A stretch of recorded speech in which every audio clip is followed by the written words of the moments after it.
Hi everyone, my name is Keely and I'm the owner and creator here at Soy and Shea, and today I'm going to take you along on my little adventure of making an aloe vera and cucumber soap. It definitely was not plain and smooth sailing on this one.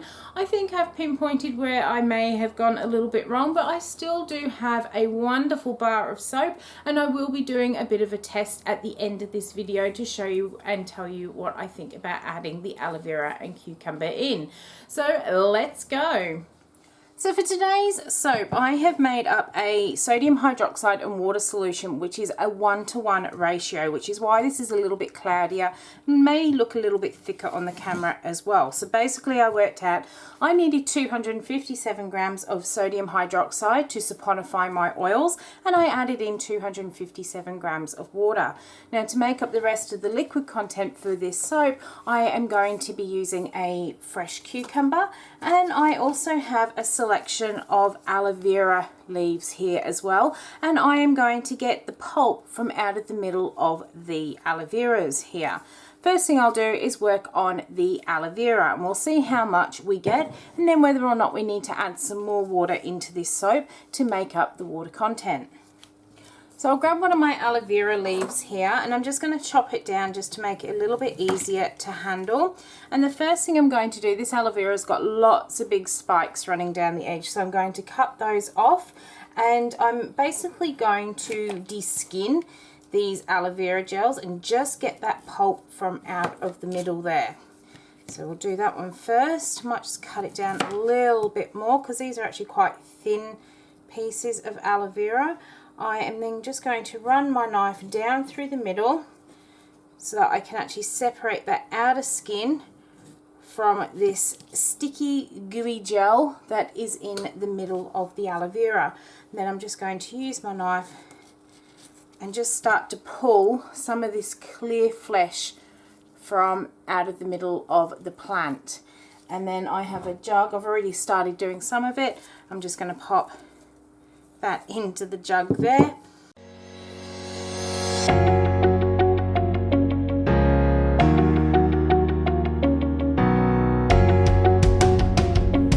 Okay, so this really is quite a messy little exercise to harvest your own aloe vera.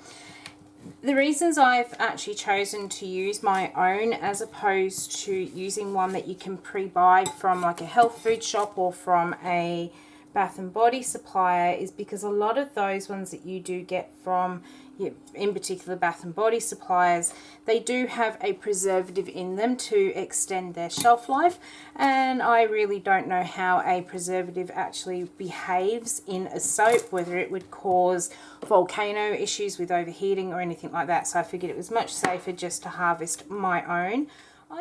Right, so I've just gone and got a bit more aloe vera from off of my own bush out the back because I want to get as close to 100 grams as I possibly can of the aloe vera, and I was quite a bit off, so hopefully this will give me enough.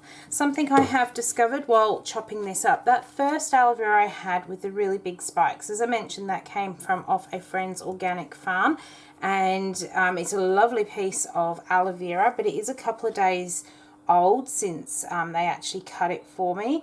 I've been keeping it in the fridge to keep it nice and fresh, and I didn't realize until I started cutting my own, and this is actually the same sort, the spikes just aren't quite as big. The fresher your aloe vera, the easier it is to cut and harvest this pulp out the middle. So if you do want to have a go at this, I would highly recommend having a go at growing your own aloe vera. I got some for free from off someone who they'd been doing some gardening, pulled out lots of aloe vera pups, and they were just giving pots of them away. So I got a couple of pots and I put them into bigger pots out on my back deck. Every so often I just throw a little bit more water at them, and they've been going great guns and they're multiplying like crazy. So they really are very easy to grow, and you can just keep them as pot plants. Right, so I'm going to go and weigh and see how much of this I've got, and then I will get on to doing the cucumber. Okay, so in my jug here I have about 129 grams of aloe vera gel, and I have now just cut myself 120 grams of cucumber. And what I'm going to do is peel this off. I'm peeling the skin off because I don't want it to go brown in the soap. I just want the white flesh from inside of my cucumber. I'm going to trim all this skin off. I'm going to chop it up, and then I'm going to put it into my NutriBullet and along with that bit of aloe vera, and I'm going to add in about another 50 grams of water, which will take me up to my full liquid amount that I want, and I'm going to blitz it up, and then that will form the rest of the water or the liquid content for this soap. Right, so now on to making the soap now that we've got all of our water content done. In my bucket here, I have my usual oil mix, and you can find my recipe down below. I am going to start as usual by pouring my lye water solution down my stick blender to stop any splashback. I'm going to bring it to a very light emulsion before adding in that other mix of cucumber, aloe vera, and a bit of extra water.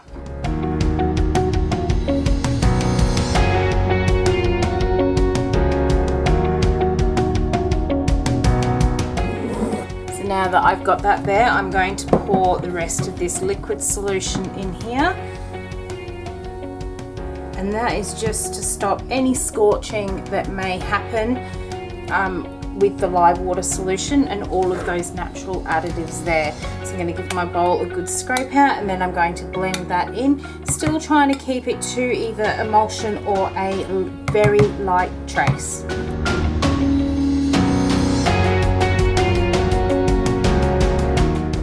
So I've given that a really good stir. I actually decided not to blend it because it felt like it was going to go solid in the pot, but it just seems to have got that really gloopy feel that the aloe vera has. What I'm going to do is pour off a fair bit of that into this jug, and I am going to colour that jug with some chartreuse mica. I'm going to add that in there along with that chartreuse mica, just to add this a little bit more to this soap. I also have some cucumber extract powder, and I am adding in about 5 grams worth there. What I'm going to do, I need to move it a little bit quicker because that is starting to set up in the bowl. I'll get my stick blender back together and mix that up and pour it into the mold. And first of all, before I forget, we'll also add some fragrance, and I'll do that now with the colorant just so I don't have to mix up too much more.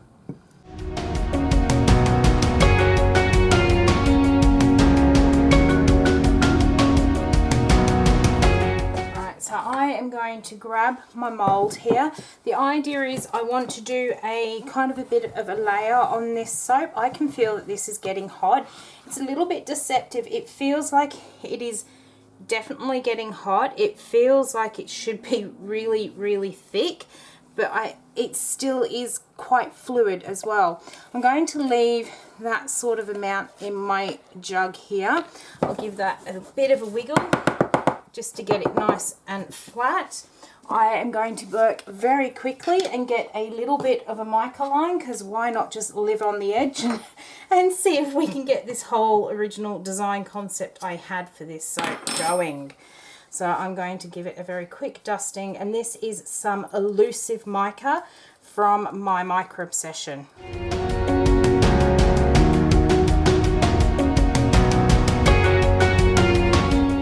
Give the edges of this a wipe down with a cloth that I've sprayed some rubbing alcohol on, just to pick up some of that mica.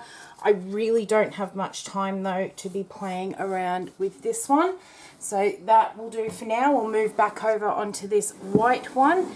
We will give it a good stir. It is starting to thicken up a lot there. Hopefully we'll get this design going. I am going to first of all put in some titanium dioxide and the rest of the fragrance. I'm going to give that a quick mix up, and hopefully that fragrance will start to loosen this back up again.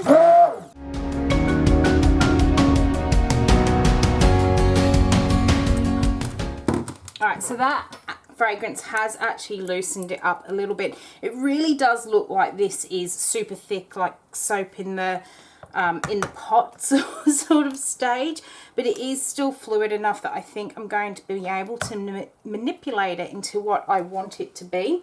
What I'm going to do, I was going to do an in the pot swirl, but I think we're going to do an in the pot plop instead. So I am going to get this green and I'm just going to plop it in, and then we'll give it a bit of a mix, and then I will layer it on top of that soap.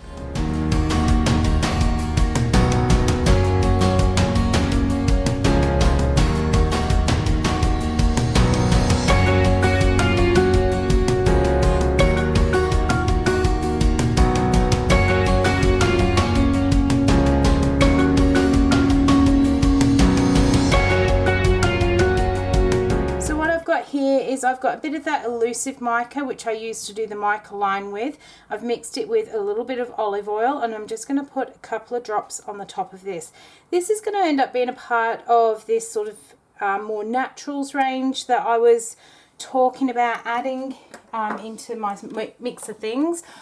By natural, it doesn't mean to say I'm going to get rid of all my colorants. It's just adding some of those more fun things in, which really do have the label appeal that people are looking for these days. So I am still going to add some mica, but they're going to be a little bit more simple on the top because the ingredients that are going into them do cost a little bit more than my decorative soaps, and I figured that the price, I didn't want to charge any more for this range of soap than I do for my others, just for simplicity when I'm at markets. So I figured just doing nice simple tops on these is going to be the way to go. What I'm going to do here is just grab a chopstick, and I'm just going, well, this is a skewer, not a chopstick. I am just going to move that mica around. It's not going to move too far because, well, the top of this is pretty much already set, but it's just going to add a little bit of colour to the top and not leave it looking too plain and boring. It's also just going to add that little bit of texture to the top, and I think instead of, no, we'll keep with the skewer. I was going to change over to a chopstick, but no, I think we'll keep to the skewer. I'll knock it down afterwards just to get rid of any of those really harsh skewer lines that it's left in the soap. Just making sure that every bar is going to have a little bit of colour. I think next time I do this I'll probably use less of the aloe vera in it, because I'm pretty sure that is what has made it set up as quick as it has. But I am feeling that this is going to be a really luxurious bar of soap. Right, what I'm going to do, even though I've got that mica on the top, it's pretty much all soaked in it anyway because it's just that hot, I'm just going to give this a quick spritz with some rubbing alcohol just to stop the air from getting to it too much. I am going to leave it sit here, but I'm actually going to keep an eye on it because it is feeling really warm. If I think that I'm going to have any issues with it volcanoing out of the mold, I'm going to pop it into the fridge, but I'm going to leave it basically sit overnight, and then I'll come back tomorrow and cut it open and see what we have. I am back to cut open this aloe vera and cucumber soap. You can see we've got lots of cracks on the top. This did get really warm. I did keep a close eye on it to make sure that I didn't end up with a volcano on my hands here, and thankfully it didn't do that. We just got lots of cracks. I'm also suspecting that because of how warm this got, I have got glycerin rivers on the inside. So we'll get this one cut open and we'll have a look and see what we've got. So down through we go. I am actually getting to cut this one probably about 6 hours earlier than I normally would because it got so hot. It has set up nice and quick as well. That is one advantage to a soap getting really warm. We are through. So let's grab this end piece and see what we've got on the inside. And this is what the inside looks like. I'm really pleased with how it's come together. It really was what I had pictured in my mind. I am loving this mica line through the middle. It really does stand out well. And it is smelling so fresh and clean. It's just a very simple bar of soap, and I can't wait to actually give this one a go. Now there are a couple of things I would actually do differently if I was to make this soap again, and I probably will make it again once I've had a feel of this soap to see what that aloe vera and cucumber brings to it. I did do a bigger water discount on this one than what I normally do. I was going to try and avoid getting glycerin rivers. Now, as I said at the beginning, I thought this would be full of glycerin rivers, but I'm actually quite surprised to see that what glycerin rivers are in there are very, very fine detailed, and it just adds a sort of marbled look, and you really couldn't tell that they were there unless it's something that you're specifically looking for. So I'd probably use a slightly higher water content when I make this one again. The other things I would probably do differently, rather than adding my lye water into my oils first and then adding in my aloe vera and cucumber, I thought I probably should have actually added the other liquid ingredients to the oil first so that the soap didn't trace as quickly as what it did. And I'm hoping that would probably help.